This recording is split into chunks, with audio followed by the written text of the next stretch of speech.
morning, y'all. Oh, we're a little cookie. We're a little cockeyed here, okay? Little cockamamie. You know what? Whatever. It doesn't matter. What matters is that we're here. We're here together. It's another beautiful Sunday morning. And not only is it another beautiful Sunday morning, but it is December 7th. That means that not only is it a beautiful Sunday morning, but it is my Nana's birthday.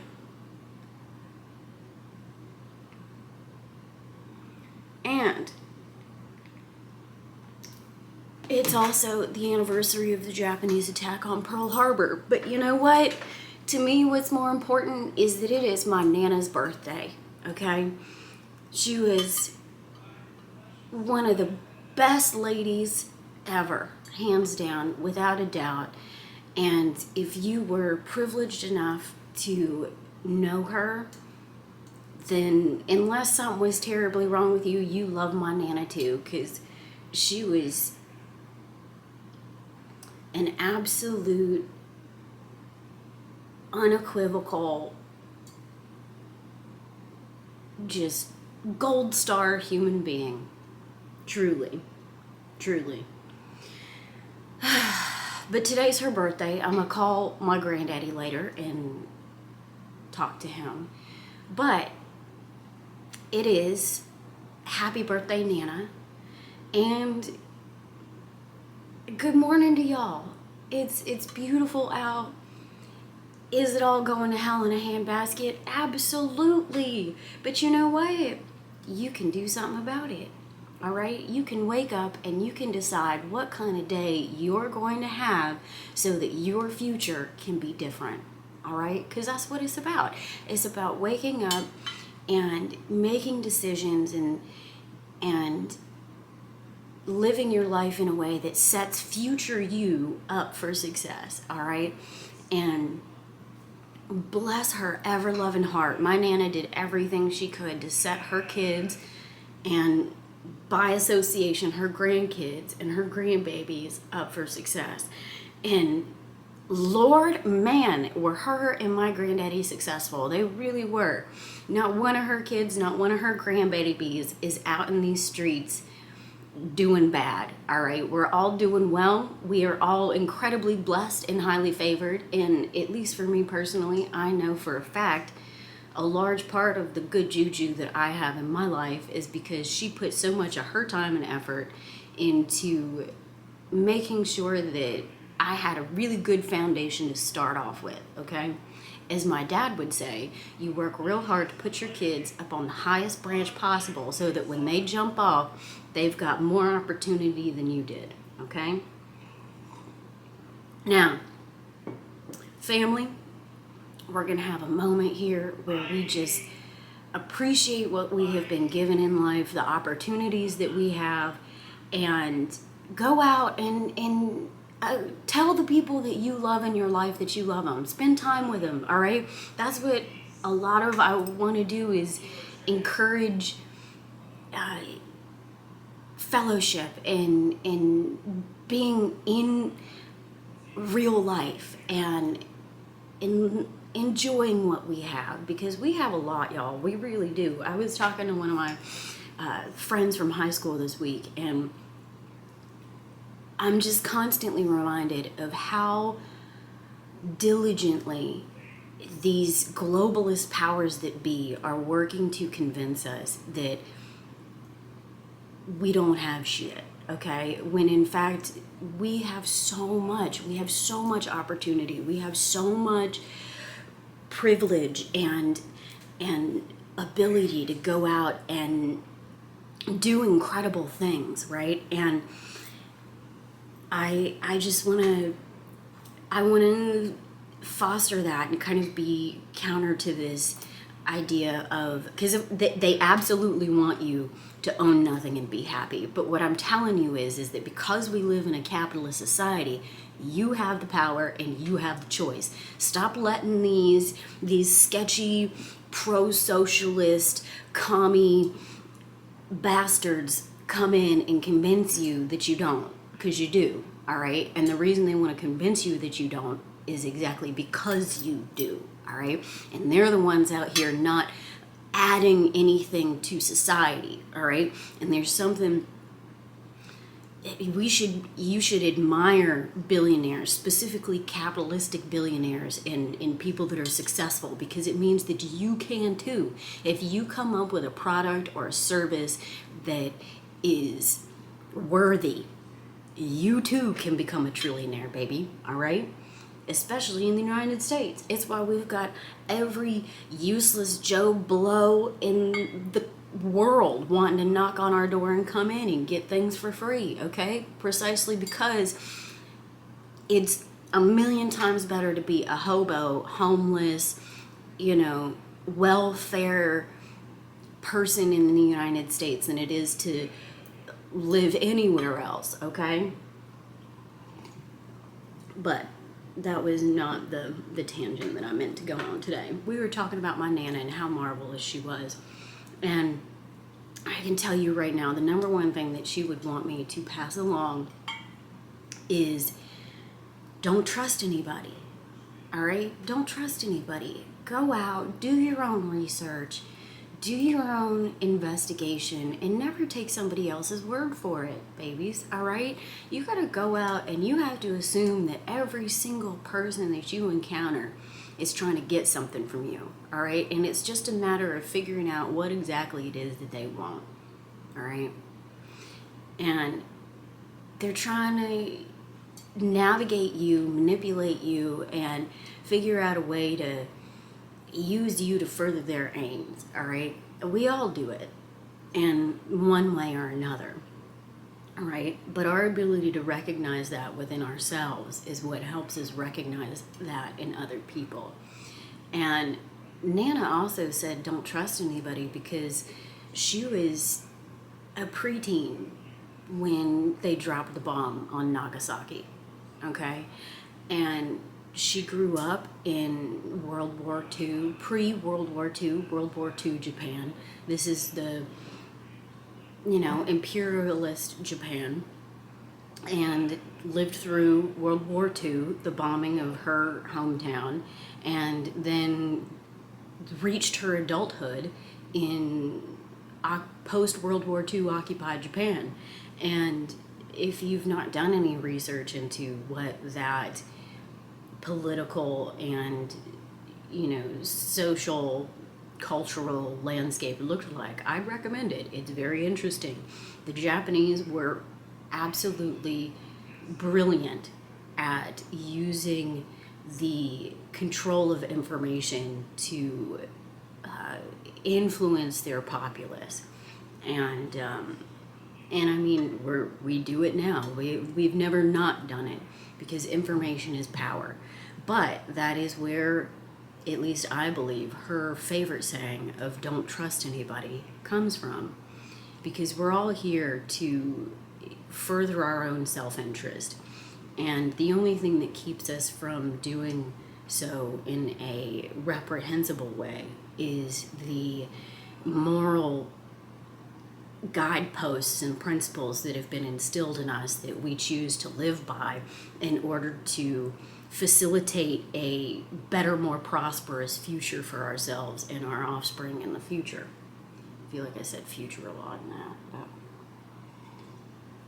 Yeah, so don't trust anybody.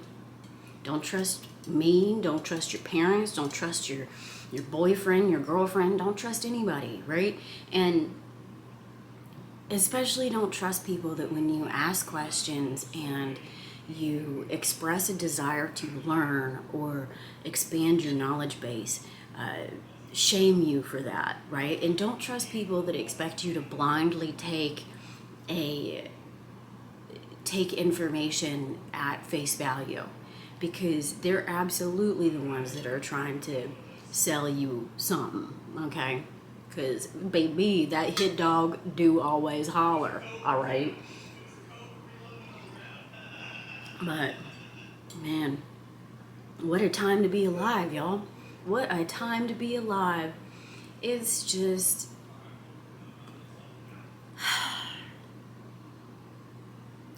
it's something else. It really is. Blessed and highly favored. It doesn't get any better than this. All right. It's a little slow philosophically today, and maybe that's okay. Maybe it's okay that it's a little, and you know what? It's not maybe. It is okay. It is, life is nothing but waves and magnetically induced particulate interactions that create the quantum universe. And so you got to have those highs, lows, and variability in the day, because that's what adds spice. It's what adds variance. It's, adds color to life. So enjoy it. As my daddy says, if you laugh during the day, you cry during the day, and you experience a full range of emotions, it's been a good day. And he's right. He's right.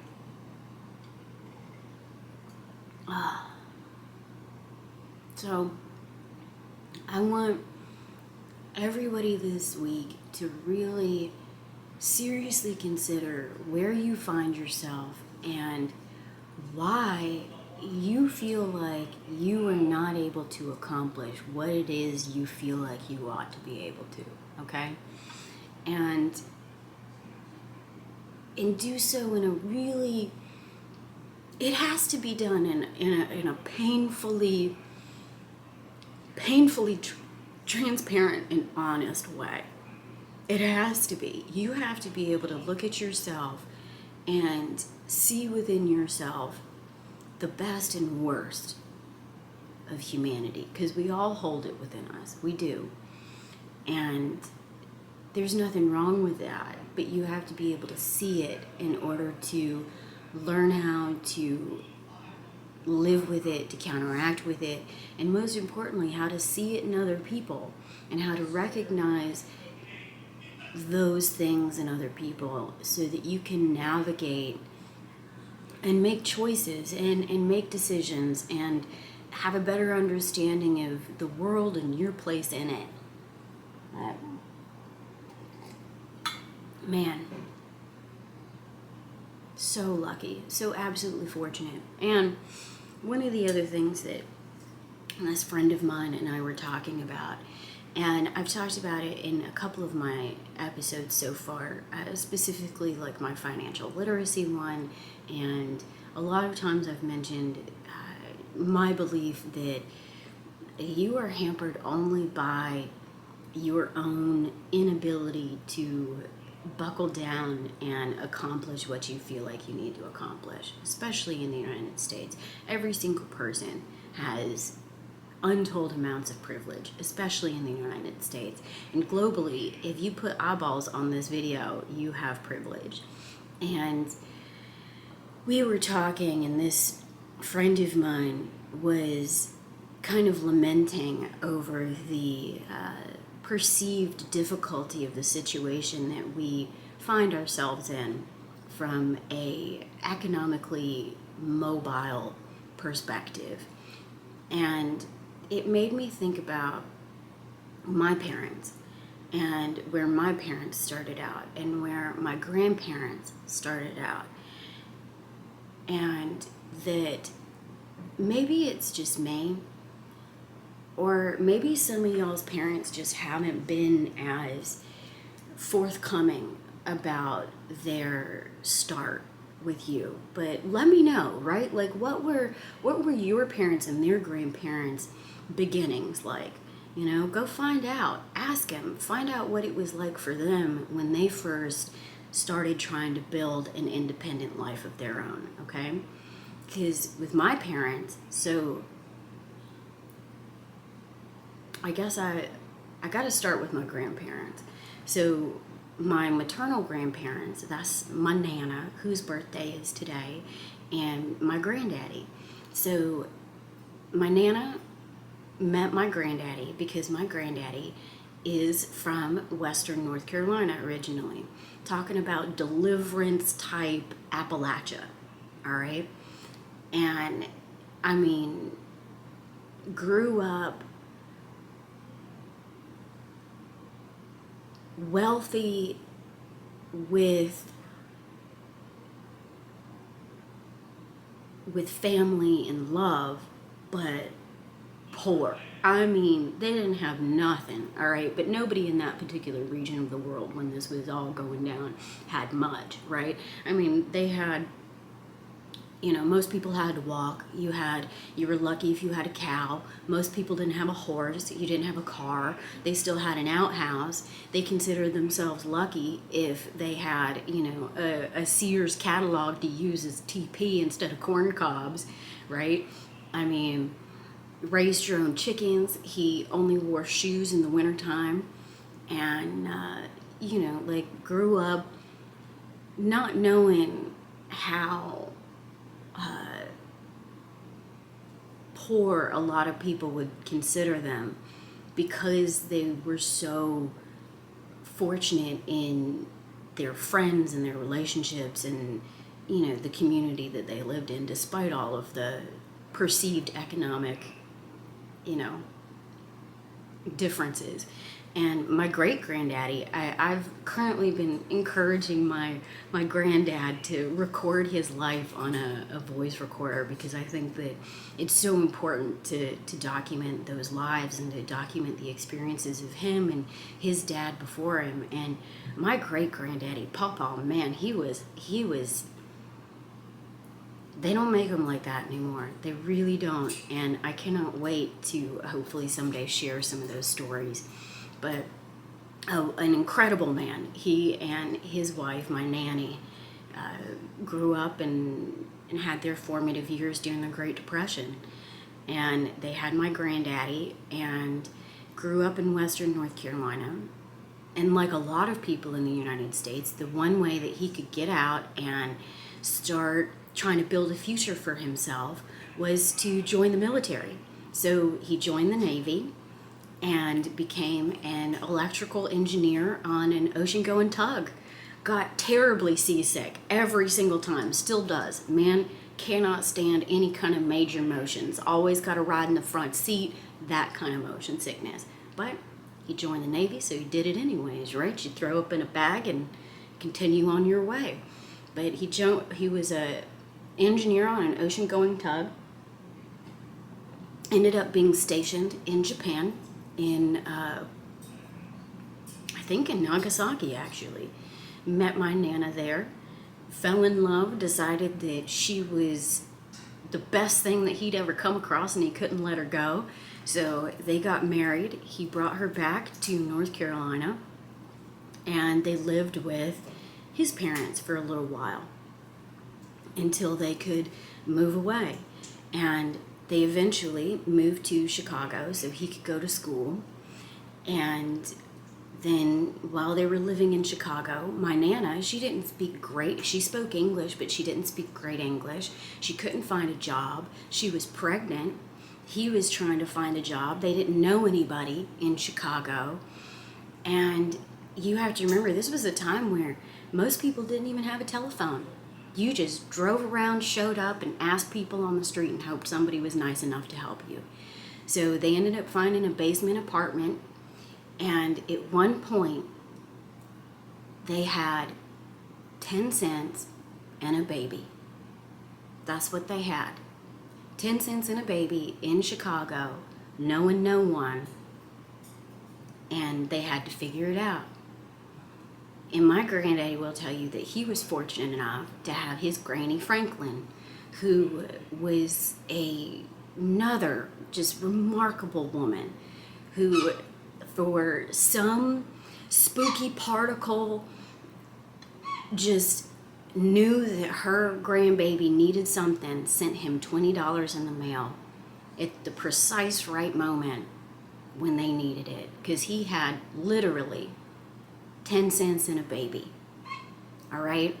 My granddaddy, my Nana, when they just had my mama in Chicago, had 10 cents and a baby.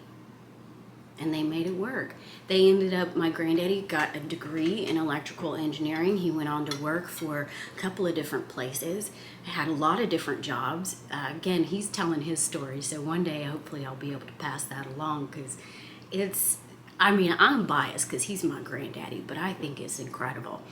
But held a lot of different jobs. Eventually he started working for Bell Laboratories, Bell Telephone Laboratories, in basically in early semiconductors. And he started his own business, started his own independent manufacturing company, and did that. And eventually sold it to a larger, I think it was telecom. He ended up selling his manufacturing business to. So he was a small business entrepreneur. He and my Nana worked really hard their whole lives to be able to provide that American dream for their kids. And they did it. They did it. My aunt grew up, she had a horse. They, were incredibly comfortably middle class, had family dinners every Sunday, big pile of fried chicken. My Nana was an incredible cook, okay? Had steaks, fried chicken. And again, you have to remember that this is a woman who came through World War II in Japan, post World War II Japan. And her husband, his parents grew up in the Depression. So having a surplus of food was the heights of success. And they started out with 10 cents and a baby. So having a surplus of fried chicken and steaks that you could offer to your friends and family on Sunday that was living, baby. That was living. They designed and built their own house, lived there for, at least 40 years, and then were able to sell their business, retire, and live their dream. And live and raise their grandkids and be around for all of that, and set my parents up for success, right? And even my parents struggled. So my dad, my paternal grandparents, my granddaddy on my dad's side fought in World War II. He was in the 1st Army Battalion, the big red one, and he fought in the Battle of the Bulge. Came home, and he was one of 12 or 13 kids, and I never got to ask him this, but I would almost guarantee that the same reason that my other granddaddy joined the Navy is the same reason my granddaddy Foxworth joined the Army. Because it was a way to start your life and make some money and get a leg up. You could come back, have the GI Bill, go to school, get an education that you couldn't have under the circumstances that you were in.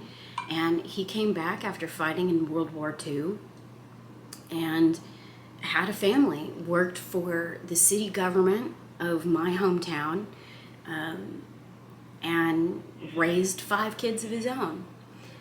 And they never had a whole lot. They had enough, but they never had a whole lot. And so my dad joined the Navy for the exact same reasons, because after serving in the Navy for a little while, you're able to go and they'll pay for your college, they'll pay for your education. So that's what my dad did. And my parents got married right out of high school. My dad was in the Navy. My mom moved with him to Rotten Groton, Connecticut. And they had so little money that when he came into port, she had to go down to the submarine so they could wash clothes. She would go down to the sub so that she could eat, because they weren't making enough money. They had a teeny tiny apartment with, I don't think they had a lot of heat. They had an orange crate with a black and white TV on it. And if they wanted to make a phone call, that first Christmas that they were married, they had to go outside, go down the street, and go to the public payphone that was on the corner. And and look at where I'm at, right? Look at and all of that to say, to look at the things that I've been able to accomplish. And I think it's really easy for us to sit around and look at where we're at and see what we don't have and see all of the things that we're told by private equity companies that we need to purchase in order to make our lives have some sort of meaning. And the reality is that meaning comes from the relationships that you foster. It comes from the contributions that you make to the society and culture that you live in, and how those meaningfully impact your environment, your community, and its future. And I'm so fortunate and blessed that the people and my ancestors who have come before me have worked so hard to put me even higher up on that tree than they were, so that when I want to jump off and try and find success, I don't have to have the same worries of I've got 10 cents in a baby, right? I don't have to worry about that. I don't have to worry about, do I have to wait for my husband to come back on the submarine after being gone for 2 weeks to 9 months so I can wash my clothes because I don't have enough to go to a laundromat, right? I don't have to worry about waiting on the submarine to come into port so that I can go get toilet paper off the boat. I don't have to wait for my granny to send me $20 in the mail so that I can feed my kid, and my wife doesn't have to live off of sugar-coated crackers, right? And I think that that's one of the most insidious